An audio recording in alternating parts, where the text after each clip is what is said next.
ये हमारा जो वीडियो है वो पिछले वीडियो की कंटिन्यूएशन में है। नंबर 12 देखते हैं। हम कनेक्टर्स पढ़ रहे थे पिछले वीडियो में, किस तरह से आइल्स की राइटिंग या किसी और राइटिंग में भी, सभी राइटिंग्स में आप किस तरह से एक नेचुरल फ्लो और कनेक्टिविटी इंश्योर करते हैं कनेक्टर्स को यूज़ करके। तो हम लोगों ने 11 पॉइंट्स डिस्कस किए थे। आज हम 12, 13 और 14 डिस्कस करेंगे। Connectors for IELTS generalising. Generalizing connectors present statements that apply to a wider range of situations or contexts. इसके examples क्या हैं? Generally, typically, in general, on the whole, broadly speaking, universally, by and large, in most cases, as a rule, for the most part, ज़्यादातरों का मतलब एक ही है।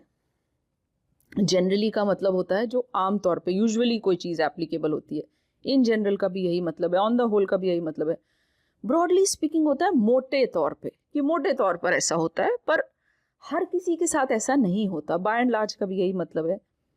Universally का मतलब होता है जो सभी के साथ सब जगह एक कोई सिचुएशन, कोई एक चीज़ सत्य होती है, उसे यूनिवर्सली कहते हैं। कि एज अ रूल, कि हाँ यही रूल है, यही इसके हिसाब से ही हर चीज़ होती है। फॉर द मोस्ट पार्ट का मतलब होता है कि again in most cases, for the most part, दोनों एक तरह से यूज़ होते हैं। इन मोस्ट केसेस का मतलब होता है कि ज़्यादातर केसेस में ऐसा होता है, और फॉर द मोस्ट पार्ट का मतलब भी यही होता है कि ज़्यादातर, ठीक है, सिंपल अगर मैं कहूँ ज़्यादातर। एक्चुअली बेसिकली इसका मतलब भी यूजुअली ही है, हर केस पे एप्लीकेबल नहीं है, बट मोस्ट पार्ट के लिए ये एप्लीकेबल है। टिपिकली का मतलब होता है कि एक पर्टिकुलर सिचुएशन में जो एक टिपिकल तौर पर जो होता है ना, ये भी यही दिखाने के लिए है कि वाइडर रेंज ऑफ सिचुएशंस और कॉन्टेक्स्ट में क्या होता है। कि टिपिकली स्कूल्स ये अलाउ करते हैं, टिपिकली गर्ल्स इस चीज़ को फॉलो करती है, तो मतलब ज़्यादातर यही चीज़ होती है। टिपिकली का भी यही मतलब है। कुछ एग्जांपल्स हम आपके साथ शेयर करेंगे तो आप उसे और बेहतर समझेंगे। बट अगर आप पर्टिकुलरली आइल्स को टारगेट कर रहे हैं तो कोई ज़रूरी नहीं है कि आप इनमें से एक एक को लर्न करें। एक या दो को अच्छी तरह यूज़ करना सीख लीजिए, उतना काफ़ी है। Connectors for IELTS alternatives. Number 13, alternative. हमें पता है कि ऑल्टरनेट सोल्यूशन या ऑल्टरनेट चॉइस, ऑल्टरनेट ऑप्शन की जब हम बात करते हैं तो अब इनका यूज़ करते हैं। ऑल्टरनेटिवली सबको मैं नहीं बताऊंगी, आपको इनका मतलब भी पता होगा। इंस्टेड, अदरवाइज, और, on the other hand, in contrast, conversely, as an alternative, in lieu of, rather than. सभी हम तब यूज़ करते हैं जब हम एक चॉइस की जगह दूसरे की बात करते हैं कि हाँ ये एक ऑल्टरनेट चॉइस भी है। इन ल्यू ऑफ का मतलब होता है instead of this, rather than का भी मतलब यही होता है। ठीक है, कि ये नहीं, इसकी जगह फिर ये, इंस्टेड ऑफ दिस, दोनों का मतलब इंस्टेड वाला ही है। We would go hiking this weekend, alternatively we could visit a museum.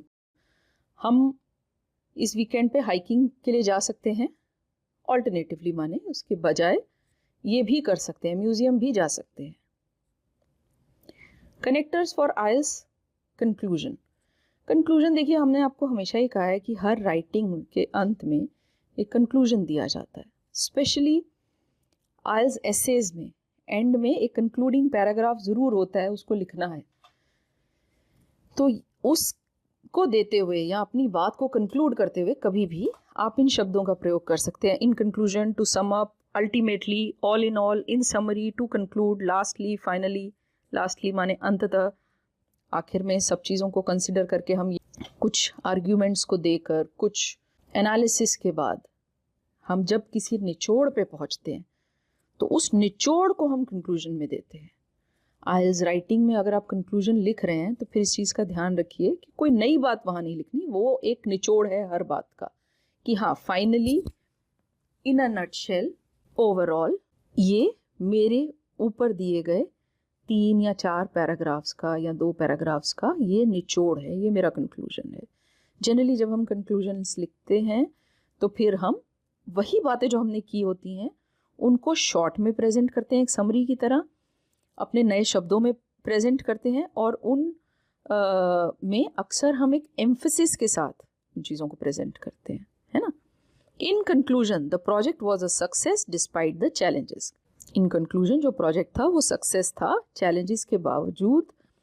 इसमें क्या हुआ होगा, इन्होंने ऊपर वाले पैराग्राफ्स में कुछ चैलेंजेस की बात की होगी और बात की होगी कि किस तरह से चैलेंजेस के साथ साथ उन्हें सक्सेस मिली, और फिर कंक्लूजन में उन्होंने लिख दिया कि कंक्लूड करते हुए कि ये मेरा निचोड़ है, ये मेरा कंक्लूजन है कि प्रोजेक्ट सक्सेस था चैलेंजेस के बावजूद। ये 14 किस्म के कनेक्टर्स इन्होंने आपको बताए हैं और इससे ज़्यादा जानने की ज़रूरत नहीं। कुछ इंपॉर्टेंट टिप्स फिर इन्होंने दिए हैं, वो भी हमें पता होने चाहिए। मैं जस्ट बताती जाती हूँ हर पॉइंट का। यहाँ ये कह रहे हैं कि वैरायटी ऑफ कनेक्टर्स यूज़ कीजिए, ये नहीं कि सारे राइटिंग में 1 या 2 कनेक्टर्स लिख के काम ख़त्म कर दिया। एक वैरायटी दिखानी चाहिए आपको, लेकिन जो आपके कनेक्टर्स हैं वो अननेचुरल नहीं लगने चाहिए, वो अप्रोप्रिएट होने चाहिए। कनेक्टर्स को ओवर यूज़ मत करिए। हाँ, बहुत ज़्यादा अब हमने सीख लिया है तो अब हम सबको लिख कर आएंगे, दिखाएंगे कि हमें सब आता है, इस तरह की सोच नहीं रखनी। जुडिशली यूज़ कीजिए जहाँ एक्चुअली आपको लगता है, या आप इसे ऐसे याद रखिए कि कुछ कनेक्टर्स आप यूज़ कीजिए। हर सेंटेंस के साथ एक कनेक्टर लिखने की ज़रूरत नहीं होती, ठीक है। ये जब आप अपनी राइटिंग की प्रैक्टिस करेंगे और किसी एक्सपर्ट से अपनी राइटिंग को इवैल्यूएट करवाएंगे तो आपको वो बताएंगे कि इसे कैसे करना है। बहुत ज़्यादा लिखेंगे तो बहुत अननेचुरल लगेगा। फिर है कि राइटिंग और स्पीकिंग में कनेक्टर्स के यूज़ को प्रैक्टिस कीजिए। Regular practice will help you become more comfortable and confident using them appropriately. उनको कैसे ठीक से यूज़ करना है आप उसको लेकर कंफर्टेबल होंगे, नेचुरली कैसे यूज़ करना है, और फिर आप कॉन्फिडेंट भी होंगे। In the writing task 1 and 2 review and edit your work. 1 और 2 में आप अपने काम को रिव्यू कीजिए, मतलब अगर आप कुछ लिख लेते हैं तो फिर उसको रिव्यू कीजिए। मैं कहूँगी कि आप किसी एक्सपर्ट की हेल्प लीजिए, आप फिर कॉन्फिडेंटली इसे यूज़ कर पाएंगे। सो हमारा ये वीडियो यहाँ ख़त्म होता है। आई होप आप कुछ बहुत इंपॉर्टेंट आज सीखे हैं और ये आपके काम भी आएगा। आई एम श्योर आज आपने कुछ इंपॉर्टेंट लर्न किया है और कुछ गलतियाँ अब आप अवॉइड कर पाएंगे। यहाँ मैं आपको याद दिला दूँ कि हमारे चैनल पे इसके अलावा भी बहुत सा कंटेंट है, बहुत सा यूज़फुल कंटेंट है, मुझे कहना चाहिए। हमने उस सारे कंटेंट को मल्टीपल प्लेलिस्ट में डिवाइड किया है। हम आपको ग्रामर और वोकैबुलरी सिखाते हैं, ये आपकी मदद करते हैं अपनी लैंग्वेज को एक्यूरेटली लिखने और बोलने में। इसके अलावा हमारे चैनल पर ये प्लेलिस्ट है from novice to pro building strong writing and speaking skills.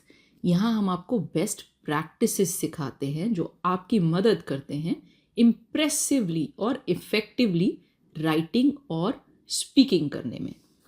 इसके अलावा हमारे चैनल पे पर्सनैलिटी डेवलपमेंट थ्रू कम्युनिकेशन करके एक प्लेलिस्ट है।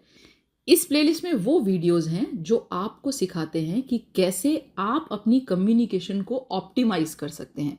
देखिए, पहला स्टेप है कि आप लैंग्वेज सीखते हैं, आप ग्रामर और वोकैबुलरी ठीक से सीखते हैं, लैंग्वेज को एक्यूरेटली लिखते हैं। सेकेंड स्टेप है कि आपकी राइटिंग और स्पीकिंग थोड़ी इम्प्रेसिव हो जाती है। वो टिप्स हम आपको देते हैं from novice to pro building strong writing and speaking skills वाली अपनी प्लेलिस्ट में। इसके सभी वीडियोस इंग्लिश में हैं। उसके बाद जो नेक्स्ट स्टेप है कि कैसे आप अपने कम्युनिकेशन को ऑप्टिमाइज कर सकते हैं, उससे रिलेटेड जो वीडियोस हैं वो सब के सब पर्सनैलिटी डेवलपमेंट थ्रू कम्युनिकेशन हमारी इस प्लेलिस्ट में है।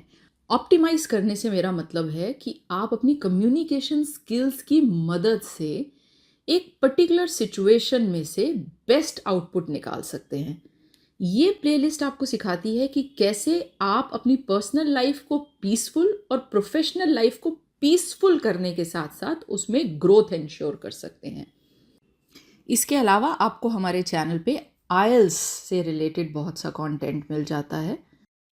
आप अभी जाइए और हमारी इन प्लेलिस्ट को ब्राउज कीजिए।